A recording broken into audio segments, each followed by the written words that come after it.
আসসালামু আলাইকুম রহমতুল্লাহ। আশা করি সবাই ভালো আছেন। বলতে বলতেই আমরা নতুন আরেকটা ভিডিওতে চলে আসলাম। আজকে আমরা দেখব পেজ লেআউট ট্যাবের আন্ডারে নতুন একটা কাজ দেখব, সেটা হচ্ছে থিম প্যানেলের কাজ। আমরা এই পেজ লেআউটের আন্ডারে মাইক্রোসফট ওয়ার্ডের পেজ লেআউটের আন্ডারে আমরা এই থিমস প্যানেলের কাজটা আজকে দেখব। পূর্ববর্তী ভিডিওগুলো যারা এখনও দেখে আসেন নাই অবশ্যই ভালোভাবে দেখে আসবেন।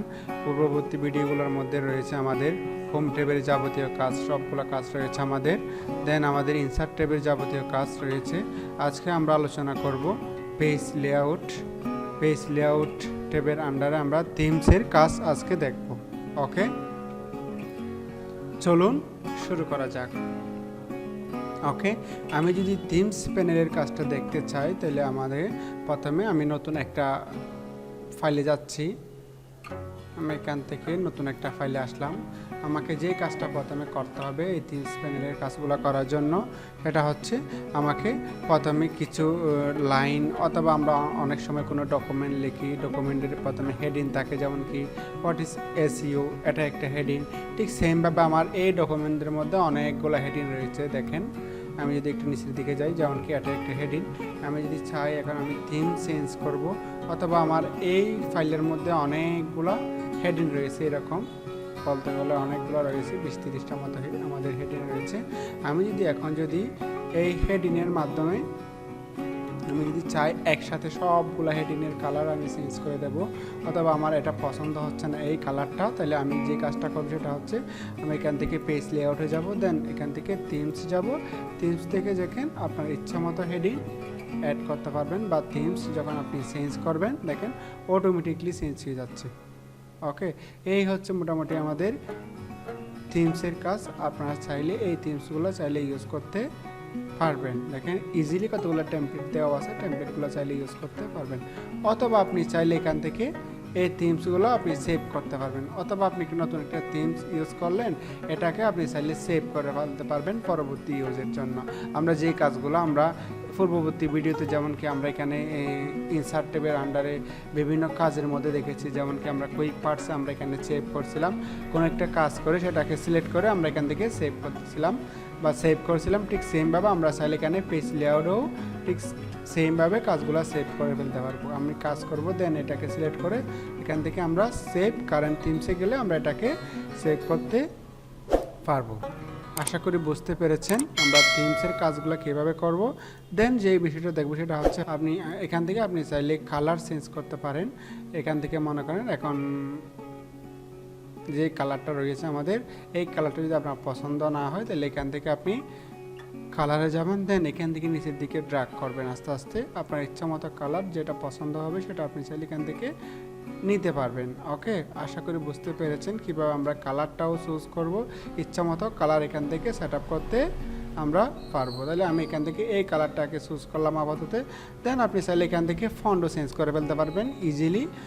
আমাকে আর অনেকগুলো কাজ করতে হবে না, এখানে আস্তে আস্তে একটা একটা করে সিলেক্ট করতে হবে না, যেগুলো আমরা স্বাভাবিকভাবে কোনো একটা লিখে আমি যদি চেঞ্জ করতে চাই বা ফন্ট চেঞ্জ করতে চাই, যেমন কি আমি যদি এই ফন্টটা যদি চেঞ্জ করতে চাই, তাহলে আমাদের যে কাজটা করতে হয় সিলেক্ট করতে হয়, দেন এখান থেকে আমাদের হোমে যেতে হয়, এখান থেকে আমাদের চেঞ্জ করতে হয়। কিন্তু আমি যখন এইরকম অনেকগুলা হেডিং অ্যাড করব বা হেডিং 1, 2 অথবা 3 অথবা টাইটেল অ্যাড করব, তাহলে এখান থেকে যে কোনো একটা টাইটেলের উপর ক্লিক করে আপনি যখন ওই কাজটা করবেন বা ফন্ট চেঞ্জের কাজটা করবেন, এখান থেকে আপনি ইজিলি এই কাজটা করে ফেলতে পারবেন। দেখেন এখান থেকে একটা চেঞ্জ হচ্ছে, তার সাথে সাথে আমাদের যে এখানে কতগুলো লেআউট রয়েছে বা কতগুলা আমাদের যে লিঙ্ক করা রয়েছে ফাইল অথবা ডকুমেন্টগুলো, এখানে এগুলো অটোমেটিকলি আমাদের চেঞ্জ হয়ে যাচ্ছে। আমি যদি এই অবস্থায় যদি একটু যাই, এখানে দেখেন এখান থেকে অটোমেটিকলি ফন্টগুলো চেঞ্জ হচ্ছে। এইভাবে করে আপনি চাইলে ইজিলি ফন্ট চেঞ্জ করতে পারেন। দেন যে বিষয়টা রয়েছে এটা হচ্ছে আমরা চাইলে ইফেক্ট অ্যাড করতে পারবো। এখানে রয়েছে বিভিন্ন ধরনের ইফেক্ট রয়েছে, আমরা চাইলে এখানে এই ইফেক্টগুলোও চাইলে আমরা এই যে আমরা হেডিংগুলো ইউজ করছি বা বিভিন্ন ধরনের লিঙ্ক ইউজ করছি, এখানে আমরা এই কাজগুলো এখানে বা ইফেক্টগুলো আমরা চাইলে এখান থেকে ইউজ করতে পারবো। আশা করি বুঝতে পেরেছেন আজকের ভিডিও।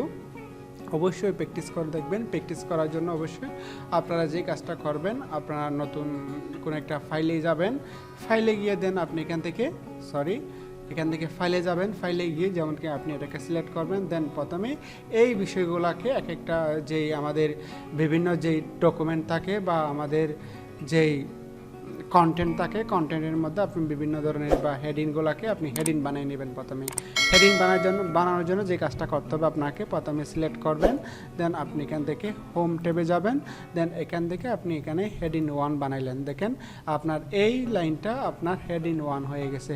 দেন আপনি মনে করেন এই লাইনটাকে বা এই ওয়ার্ডটাকে অথবা এই সেন্টেন্সটাকে আপনি বানাবেন হেডিং 2, তাহলে এখান থেকে আপনি হেডিং 2 বানাতে পারবেন। এভাবে করে আপনি প্রথমে অ্যাড করে নেবেন আপনার ডকুমেন্টের মধ্যে কোনটা কোনটা হেডিং 1 বা কোনটা কোনটা হেডিং 2-তে রয়েছে, এগুলো প্রথমেই সিলেক্ট করে নিতে হবে। এখন আপনি যদি থিমস ইউজ করতে চান বা এই কাজগুলো ইউজ করতে চান, তখন এগুলো অ্যাপ্লাই করতে পারবেন। এর আগে আপনি চাইলে নর্মাল কোনো ট্যাক্সের মধ্যে, যেমন কি আপনি যদি চান যে আমি এটার মধ্যে মনে করেন আমি এখান থেকে মনে করেন এখানে আমি মনে করেন এই লেখাগুলোর মধ্যে মনে করেন আমি চাচ্ছি যে আমি থিমসগুলো অ্যাড করব। আসলে এইগুলোর মধ্যে থিমসগুলো অ্যাড হবে না, এই থিমসগুলো অ্যাড হবে যে মূলত আপনার হেডিংয়ের মধ্যে। আশা করি বুঝতে পেরেছেন, অবশ্যই প্র্যাকটিস করবেন। যদি কোনো কিছু না বুঝে থাকেন অবশ্যই ভিডিওর নিচে কমেন্ট করবেন। ওকে, ধন্যবাদ। আসসালামু আলাইকুম রহমতুল্লাহ।